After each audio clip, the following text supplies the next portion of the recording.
Hi everybody, Ricardo Aviles here, head owner and chief interpreter and translator of Aviles Translations LLC. So there's two types of interpreting methods that we utilize. It's simultaneous and continuous interpreting. Normally when we meet a client for the first time, we let them know what type they would like to utilize and we explain it to them so that way there's a flow in the conversation when we're doing our work.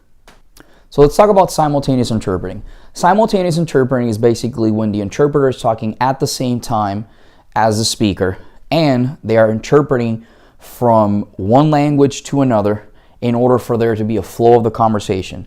We normally utilize this in large settings when we don't really want to have a pause, or in certain specific events that if there's a pause in the conversation, it can tend to be misleading or there are other issues that can arise.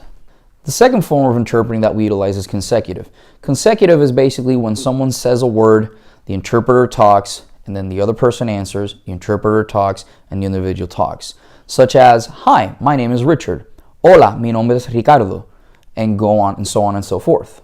Consecutive interpreting is what we normally utilize in court when we're dealing with the police in an interrogation such as, and when we basically have short sentences that we want to give to individuals. This is very useful because basically what you have to do is you have to listen and then you talk. And then they talk and you talk, they talk, you talk.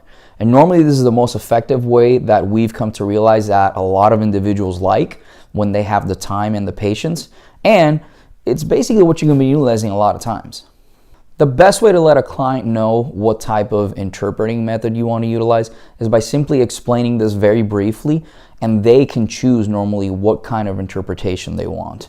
That is the best and most effective way that we have found that helps us get the method of communication out there, and for future references, they know what to do. Hey everybody, thanks for watching our videos, and if you want to see the same video with the same explanation in Spanish, just click in the description below.